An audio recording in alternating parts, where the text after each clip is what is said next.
Prashansa. She's currently working as a software development intern at Postman. She is a Red Hat certified specialist in OpenShift administration and Ansible automation. She's a Red Hat certified engineer as well. She has previously worked with Dell R&D as a summer intern on the Open USM project. She's pursuing her BTech in computer science with specialization in cloud computing and virtualization technology from UPS Dehradun. Over to you, Prashansa. Thank Thank you, Saloni.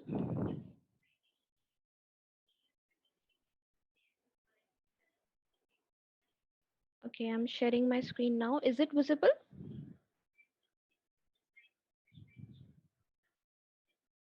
Yes, it is with. Okay, so good afternoon, everyone. I'm so glad to be a part of this session. And today I'll be discussing about Ambassador Edge Stack and how it fits with Kubernetes.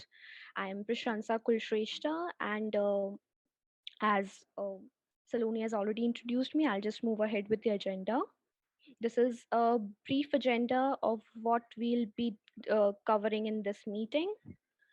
I hope you all enjoy it. So let's begin. Okay. So first of all, let me introduce you to Ambassador Edge Stack. As we know, the word edge is quite popular nowadays in the market. We use it often with as edge proxy, edge router, edge controller. So what exactly is this edge? If we talk about edge proxy, then it's something which accepts traffic from an external load balancer and then routes it appropriately to the services. These services may or may not be hosted on a Kubernetes cluster. There are just so many options. So our Ambassador Edge Stack is one such solution which acts as a load balancer, API gateway, ingress controller, just a comprehensive solution for all these things. It is a layer 7 load balancer most practically, and it is entirely Kubernetes native. So whenever you want to configure it, whenever you want to plug it into Kubernetes, it is very easy. And the main intelligence behind this controller is Envoy proxy. Envoy is quite popular in the market, and I hope many of you would know about it. But still, I would give a small introduction about Envoy for the users who are not aware about it. So, just consider this scenario when you are building a product which has multiple components. So the traditional way would be to go for a monolithic architecture, but nowadays this kind of trend is not encouraged anymore. People are focusing towards microservice oriented approaches. That is the most followed trend. And so consider this, that each of your component is now deployed as a single service which is independent.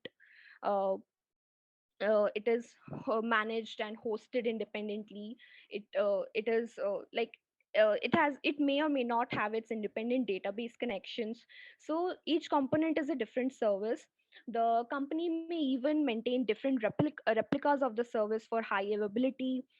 It can even happen that the company decides to host multiple versions of the same service, and its respective replicas. So as you can see, the architecture becomes very complex. There are so many connections, there are so many routes, and in case the network crashes, in case there's any problem, it will be very difficult to figure out what the source of the problem is. So on this particular concept, Envoy was built. It is very popular in the IT industry that any time which an application developer spends on debugging some issue, on troubleshooting rather than writing code, is not very useful time. So we would want that our network should be transparent to all applications. This principle of Envoy is even stated on the slide.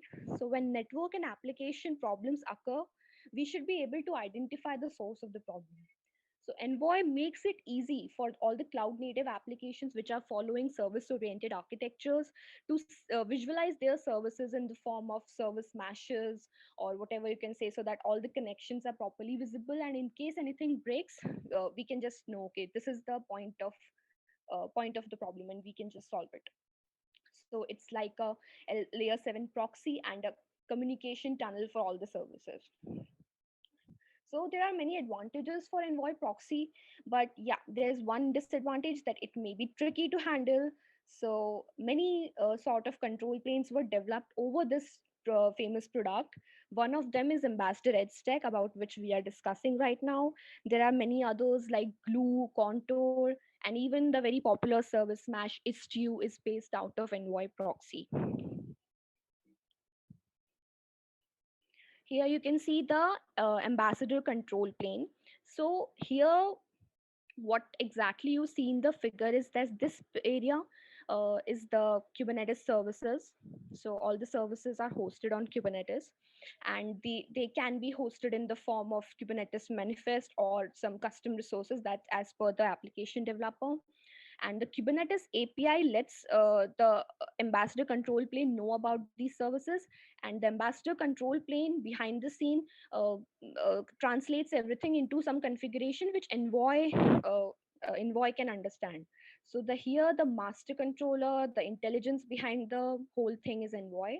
So all the traffic is handled by Envoy. So what Ambassador EdgeStack does is it frequently checks on the releases which Envoy does, and it cherry picks all the recent changes which are present on the stable branch of Envoy. So that's how Ambassador and most other control planes work, so that our lives can be easy when we are debugging the services or the network of the services. So this is what the how the working of the control plane is, as I explained earlier.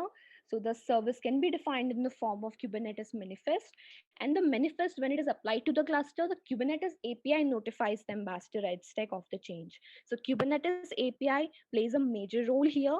Uh, ambassador relies on Kubernetes a lot, and we'll see this later in further slides too. So what Ambassador does, it parses the change and transforms them into something which Envoy understands. So all the traffic is reconfigured through Envoy, and the present connections are not dropped. So the new services keep on coming up. The services may be updated, but the configurations just need to be passed to Envoy, and it will work seamlessly. Now comes the question that how it fits with Kubernetes, or why we should use it with Kubernetes, or why it is entirely Kubernetes native, why not some other thing.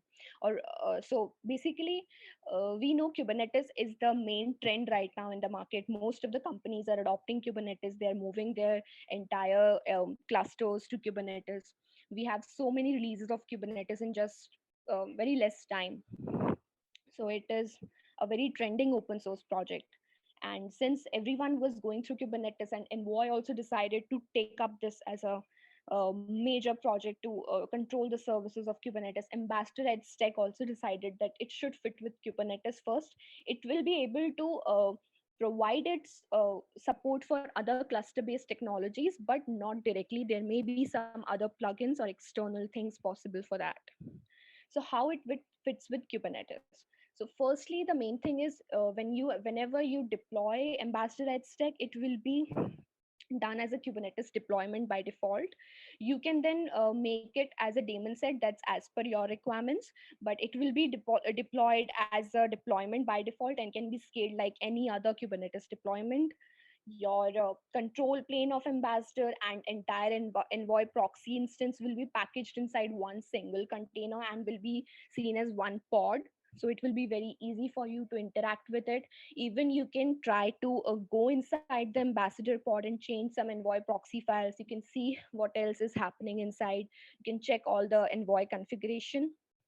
And for things like scaling, high availability, for all that, Kubernetes, the Ambassador Adstack completely relies on Kubernetes. It is not checking its own scalability. Since it is being deployed inside Kubernetes, Kubernetes will be the one to check for whatever it needs to do. It just manages you the services and the proxies. Next, all our configurations like the internal Envoy proxy parameters, if there are some deployment configurations, the port mappings, the filters, they are managed like Kubernetes manifest. You can even add your own custom resources of Kubernetes in this using a simple API which is provided by Ambassador at Stack. That can be found on the documentation, and it handles ingress as well. So an ingress controller is basically anything which is able to read what an ingress specification is. Ingress is a predefined resource in Kubernetes. So our Ambassador Edge Stack is able to provide ingress controller functions, but it is able to provide more functions as well, which are beyond the scope of ingressing. So in order, if you want to like go for more than ingress like features, you can have a custom resource which is called as mapping, and there you can specify everything and do whatever kind of configurations you need to do with your services. Okay. So earlier, as I mentioned, that our Ambassador Edge Stack is one comprehensive solution for layer 7 load balancer and ingress and an API gateway. So here, this diagram basically shows you how this solution stands out from the available existing solutions which are there independently. Like you can see in the chart, the it inherits the best features out of everything. It does as best traffic management like a layer 7 load balancer. It's as secure as a API gateway, and it does better ingressing and self-service policy management than the default Kubernetes ingress controller. Now we can see those features in more detail over here. So basically, the main features which I've listed down here are the first one is Edge Policy Console. So basically, it provides a graphical user interface. Like if any one of you had might used OpenShift, you could have seen all the projects and all the mappings at one place on your GUI console. Since such a thing was not available for Kubernetes by default, and the one which was available GUI is kind of deprecated now. AES provides a graphical user interface for you so that you can configure and manage and visualize your policies. You can even create new mappings. You can, and suppose you create a new mapping directly from the graphical user interface, you can download those particular YAML files so that you can store them in your system for future reference. And one of the feature which I like the most is their security feature, that is default redirection from HTTP to HTTPS. This is usually not present in other ingress controllers or edge routers. And the mutual TLS is also supported by it. And in order to support these two, it has an integrated ACME, a certificate management system, and that's Let's Encrypt. It's like kind of integrated with Let's Encrypt. If you want authentication services, it is also available via SSO from multiple options like Google SSO and many others. And it also provides rate limiting features. So as you can see on the slide, it provides a lot many protocols from HTTP1, HTTP2, gRPC WebSockets. So there's no restriction on what kind of protocol your service should be hosted on. So that's clearly a very good advantage. And for observability, it provides access logging, distributed tracing, metrics collection. So metrics can be integrated here with Prometheus and StatsD, and you can even configure Grafana dashboards. For distributed tracing, it follows the open tracing standard and is easily integrable with Datadog and Jaeger. So these features make it one ready solution for deploying it in an enterprise, and it has a separate enterprise version also. And if you want to try it out, it has open source version and community version also. And it's very easy to integrate it with external load balancers. Suppose you want to host it on, suppose the services are hosted on AWS, or your uh, Kubernetes cluster it hosted on AWS, you can easily get it integrated with any of the load balancers of your choice. So let's now go ahead with the demo. Before I go ahead with the demo, I want to show you what kind of demo architecture I'm going to follow. So basically, my Kubernetes cluster and my services are, my services are hosted on EKS. Wait a second. Hosted on EKS, and even my AES control plane I've hosted inside the same ear cluster. So there are two services. One is the Nginx service and one is a sample code service. This is provided by AES only. And now I'm going to connect it with an application load balancer. By default, it provides support for connecting it with a network load balancer and a classic load balancer. I'll show you how to do that as well.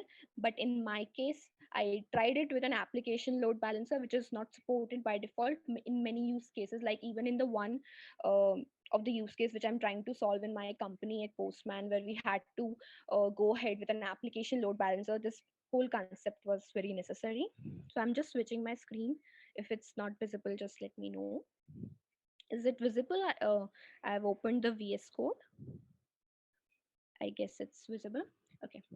So let me just show you how we can deploy a proper Ambassador Edge stack inside Kubernetes. So it's just like how you deploy any other thing. There's no difference. And you can find this easily in the uh, docs of Ambassador. I'll share the reference links. So this is of type Ambassador. I separately made a namespace so that it's easy to manage. And you can give whatever ports you want, like just keep in mind that you should bind it with appropriate ports if you want to expose some sort of services. And if you need features like rate limiting and authentication, you'll have to use a Redis service. So it's very easy to configure Redis inside Kubernetes too.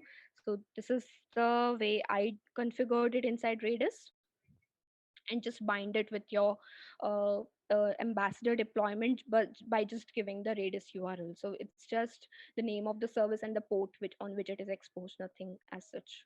And the image is also available publicly.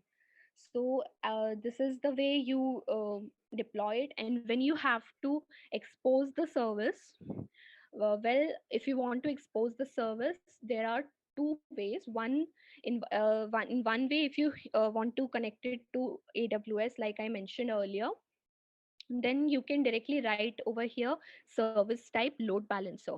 So by default it will let you create a classic load balancer, and by using certain annotations you can upgrade it to a network load balancer. In my case, as I said, I want to do it with an application load balancer, so I use service type node port. I have defined specific node ports. You can give any port which is greater than 30,000, so that will help you. And you'll have to make an application load balancer from the console of AWS, and in the target groups just give the EC2 instances which are present in the node group of your EC2 of your EKS cluster.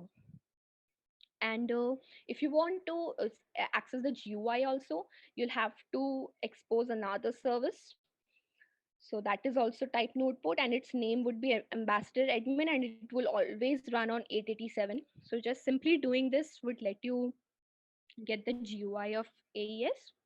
And here I have deployed and exposed Nginx service. So this is the usual deployment of Nginx. And this code service is available on AES documentations. And this is my ingress specification. So basically on writing these parts, I'll be able to access my services.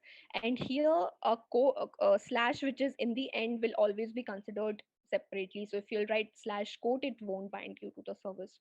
In order to get this running, the commands are obviously the same as kubectl. So in order for uh, writing it, just you have to go for kubectl, apply -f and all the file names. So kubectl is your friend over here.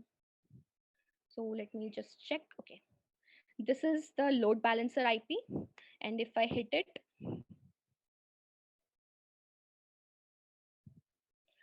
if you see this sort of console, that means you have properly configured your ambassador and it's working. And here's the link which will direct you to your edge policy console, that is the GUI framework. And now here's a catch over here. So what happens is, um, as I said earlier, it has default redirection from HTTP to HTTPS. So in case this is like I used a ALB, you'll not be able to see the console directly. You'll maybe you'll face a redirection loop and see an error page which will say too many redirects. So for that purpose, we'll have to add a few more ambassador configs. in the form of a custom resource, which is module. In order to define this custom resource module, you'll have to like make separate CRDS file. So the CRDS file is available on AES documentation as well as my GitHub repo. I'll share the link with you. So this is the way the CRD works. And the module, let me now explain what all things I've added in the module, because this is very important. And if anyone is aware of the HTTP headers, then they would know about X forwarded proto header. So it's for identifying the protocol which was used by the client for connecting to the proxy or the load balancer. So what happens is our TLS gets terminated on the application load balancer. So the traffic which is forwarded is HTTP traffic, and now it redirects by default to HTTPS. It again comes back to the load balancer, again get terminated. So a loop is formed. We need to break this redirection loop. So what we do is we just add this setting X forwarded proto redirect true, so that if the traffic is HTTPS, it is directly passed to ambassador. It is not the TLS is not terminated at the ALB. But still, doing this won't help you. We'll have to take care of one more header, that is X forwarded for. So basically, load balancer adds its IP address in the client section. So the ambassador always sees the IP address of the load balancer, so it is not able to authenticate. So we want the IP address of the original client. So what you will do is you will just add xff num trusted hops equal to the number of layer 7 load balancers which are in front of ambassador edge stack. So it will hop those load balancers and add the IP address of the client which is connected. And once this is done, you will see the console like this. You will see this page, and that means everything successful. So in order to access the console, there's this command. You'll have to copy it and run it. So basically, edgecuttle is kind of directive for CLI directive for ambassador edge, just like you have kubectl. And once you do this, run this command, it will show up the GUI console. And for this, in order to configure this, you should have kubectl already present in your system. Now here my GUI can be seen easily. I can see whatever host files are. I can see the mappings, like whatever mappings are present. If I want to apply rate limits, I can do that from here as well. And if you want to see any debugging information, it will show here, okay, like it needs TLS, and I haven't found any, and I haven't given any TLS yet, so that's why it's showing those things. And here you'll see if your services are active and they are running or not. If these are in red, that means it's not getting redirected properly to the appropriate port or anything. So here all my services are active. So what I can do is I can use the same IP, sorry, same DNS of my load balancer, and hit nginx, and it will show up the nginx page. And suppose I hit quote, always remember the end slashes if you have put any. So this service just gives you a random quote.